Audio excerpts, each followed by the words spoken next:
বৃত্ত সম্পর্কে তোমাদের যে ধারণা দিয়েছি আশা করি মোটামুটি ক্লিয়ার হচ্ছে না? দেখো যে কোনো জ্যামিতি করবা মানে কি বৃত্তের সব একই ধরনের। আর আমি যেটা করাচ্ছি পরীক্ষায় মানে একেবারে নিশ্চয় মানে কি নিশ্চয়তা খুব বেশি যে এগুলো আসবেই, এগুলো করতে হবে। দেখো আজকে একটু 8.5-এর 15 নাম্বার ধরো একটু, অথবা নবম শ্রেণীর বইতে হয়তো অন্য নাম্বার হতে পারে, দশম শ্রেণীর বইতে 15 নাম্বার। আচ্ছা, এখন প্রশ্ন দেখো, ও কেন্দ্র বিশিষ্ট বৃত্ত, ভালো করে দেখবা, আমার একটা বৃত্ত দেখো, কি বৃত্ত? ও কেন্দ্র বিশিষ্ট বৃত্ত, একটা বৃত্ত দেখাচ্ছি, ও কেন্দ্র বিশিষ্ট বৃত্ত লেখা আছে A B O C D J দুইটি, জে কি কেন্দ্র বিশিষ্ট? ও কেন্দ্র বিশিষ্ট জে কটা? জে দুটি। জে কাকে বলে? মধ্যবিন্দু ছাড়া যে রেখা যায় তাকে জে। মধ্যবিন্দু বাদ দিয়ে দুটো জে দেবো আমরা, এদিকে এদিক দিয়ে দেবো, এদিক দিয়ে একটা দিলাম, এটার নাম দিলাম এ বি, এটার নাম কি সি ডি। কি বিন্দুতে ছেদ করে? ই বিন্দু। দেখো এবার ঠিক আছে না? তারপরে দেখো ওর থেকে আমরা সবগুলো যোগ করবো, পরে কিন্তু চিত্র দেখাতে পারবো না, আমার সাথে ভালো করে দেখো। ওর থেকে এ, ওর থেকে বি, ওর থেকে সি, ওর থেকে ডি। তারপরে এখন আমরা লিখবো কি, এখন কি লেখা নেই, আর কি লিখবো? বিশেষ নির্বাচন।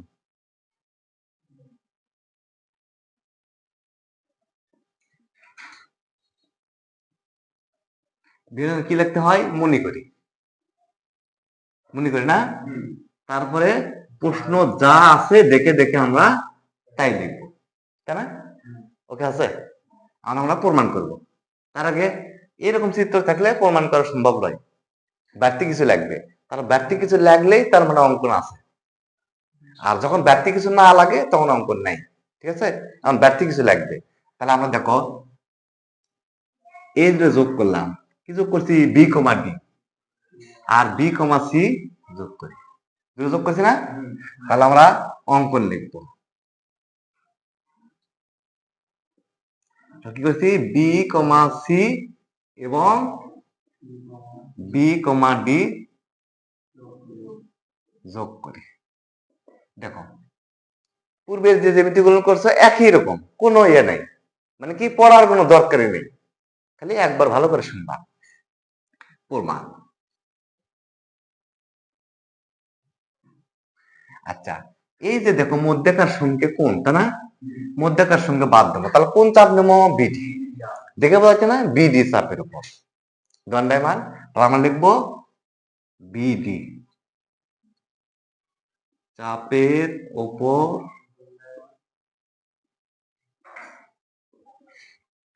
দণ্ডায়মান। এটা হয় কি? এটা হয় কেন্দ্রস্থ কোণ, আর এটা কি হয়? বৃত্তস্থ কোণ, তাই না? বৃত্তস্থ কোণ। কোন চাপ লিখি? তার মানে জানি বিডি, মানে ফার্স্টে বি লাস্টে বি, ফার্স্টে বি লাস্টে বি। কেন্দ্র বলতে এক সংখ্যাই। ও আচ্ছা, বৃত্ত এখন হয় এর ভিতরে এ বসবি না হয় সি বসবি, তাই না? আমরা দেখবো এ বসাই না সি বসাই। আচ্ছা, যদি আমি এ বসাই তাহলে বি এ ডি হয়। দেখো বি এ ডি কোন হচ্ছে? টান নাই, কোন নাই, তার মানে এ আর বসতেছে না। তারপরে সি বসালে কি হচ্ছে? দেখো তো বি সি ডি, তাহলে অবশ্যই এই কোন হচ্ছে, তাই না? তাহলে এখানে আমরা কি বসাবো? সি বসাবো। তাছাড়া আমি আরেকটা কথা বলছি, যে ই বিন্দু ছেদ করছে না, ই বিন্দুর ধারের যে সংখ্যা, তাহলে ধারক হিসেবে এ লয়, কি আছে? সি আছে, সি আছে না? এই কারণে সি বসাবো। অতএব কি হয়? কেন্দ্রস্থ কোণ ওইরকমই থাকে, না? বি ও ডি ওই রকমই থাকবে, আর বৃত্তস্থ কোণ কয় দিয়ে গুণ করবো? 2 দিয়ে। তাহলে 2 বি সি ডি, এটা আমাদের 1 নম্বর সমীকরণ। ওকে। আচ্ছা, তারপর দেখো কোন বাদ দেই? ও কোন বাদ দেব না, তাহলে কি কোন চাপ নেব? প্রশ্নই কয় দিবি যে আমরা কি করবো এখন, তাই না? এসি চাপের উপর দাম দেব। তাহলে আবার লিখবো, আবার এসি চাপের ওপর দণ্ডায়মান, এটা হয় কেন্দ্রস্থ কোণ, এটা কি হয় এটা হয় বৃত্তস্থ কোণ, তাই না? কোন চাপ লিখছি? এসি, তার মানে আমরা বুঝে গেছি, তার মানে ফার্স্টে এ লাস্টে সি, ফার্স্টে এ লাস্টে সি। কেন্দ্র বলতে এক সংখ্যায় আছে, এর ভিতরে হয় বি বসাবো না হয় ডি বসাবো, তাই না? আচ্ছা, বি না হয় ডি, এই তো এর ধারে কি আছে, তাহলে আমাদের আর দেখার দরকার নেই, এখানে আমরা একবারে ডাইরেক্ট ডি বসাবো। তাহলে এখন দেখো এ বি সি, ভালো করে দেখো এ বি সি, তাহলে কোন আমাদের হয়ে গেছে, হয়েছে না? আচ্ছা, তাহলে অতএব কি হয়, কেন্দ্রস্থ কোণ ওইরকমই থাকে না? তাহলে কি লিখবো, এ ও সি, আর বৃত্তস্থ কোণ কয় দিয়ে গুণ করবো, 2 দিয়ে গুণ করবো, এ বি সি 2 গুণ করবো। এই তো আমাদের ফর্মুলা চলে যাচ্ছে। এরকম আগেও করিনি, সবগুলো কি একই রকম নাকি? আচ্ছা, তাহলে এখন দেখো 1 আর 2 যোগ করব, তাহলে আমাদের অঙ্ক শেষের ভিতরে। তাহলে যোগ করি, এটুকু আর এটুকু যোগ, তাই না? বিওডি প্লাস এও সি সমান 2 এ বি সি প্লাস 2, আগে বি দিছি, তাই না? আচ্ছা, সমস্যা নাই, এটা আগে লিখছি, হয়তো এটা যোগ এটা, তাও সমস্যা নেই। আর অতএব ঠিকই করে দি না, আগে এটা, তাই না? বি বি সি ডি, আর এটা যে এ বি সি, তারপর কি করতে হবে, 2 কমন নিতে হবে না?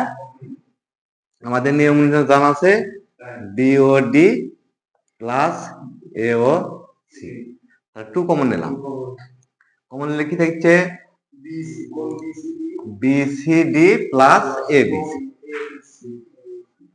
এ পর্যন্ত কোন প্রবলেম আছে? কিন্তু আমরা আমাদের একটা শর্ত আছে কি, ওই যে ই একটা সংখ্যা আছে, ই সংখ্যাকে আমরা ব্যবহার করব, এই লাইনটা আমরা সেটা ব্যবহার করব,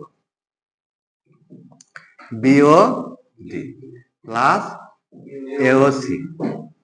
আচ্ছা দেখো বি সি ডি, ভালো করে দেখবা, বি সি ডি এই কোণ না, আমি যদি কই বি সি ই, তার মানে ওই কোণই হচ্ছে, তাহলে আমরা লিখবো B C E plus A B C, A B C A না, তাহলে আমরা ই ই বি সি,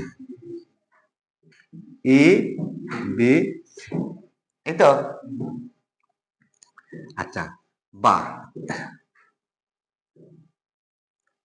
এটা থাকলে তাহলে কি বিও ডি এও সি। আচ্ছা, এখন কথা হচ্ছে আমাদের শর্ত ছিল ত্রিভুজের ভেতরের 2 কোণ আর বাইরের 1 কোণ সমান। আচ্ছা, এই যে 2 কোণ, কি কোণ, সি কোণ আর বি কোণ, সি কোণ আর বি কোণ, তাহলে এই ত্রিভুজের ভেতরের 2 কোণ আছে সমান বাইরের 1 কোণ, তাহলে এই দুটোর পরিবর্তে আমরা বাইরের 1 কোণ লিখবো, এটা তাই না? কি লিখবো, এ ই সি, তাহলে আমরা লিখবো এ ই সি। দেখো প্রমাণের সাথে মিল করতে গেলে এ ই সি ওই মোডে নাই, এই মোডে আছে, এবার আছে না? তাহলে পার করবো আমরা, বা ওটা আগে লিখবো, 2 এ ই সি সমান বিওডি প্লাস এও সি। অতএব 2 কি হিসাব আছে, গুণ হিসাব আছে, পার করতে কি ভাগ, তাহলে আমরা লিখবো এ ই সি সমান, ভাগ মানে নিচে, উপরে ফাঁকা থাকে না, আর কি হলো বি ও ডি প্লাস এও সি। দেখো তো আমরা প্রমাণের সাথে মিলে, দেখো তো মিল গেছে না? তাহলে আমরা লিখবো প্রমাণিত। কোনো প্রবলেম আছে? সব জ্যামিতি একই ভাবে পারবা, হ্যাঁ? তাহলে কি হলো, এইরকম জ্যামিতি আর আগেও করাচ্ছি, সব একই ধরনের না? আচ্ছা, তোমাদের ক্লাসটা ভালো লাগলে লাইক কমেন্ট সাবস্ক্রাইব করবে। ওকে।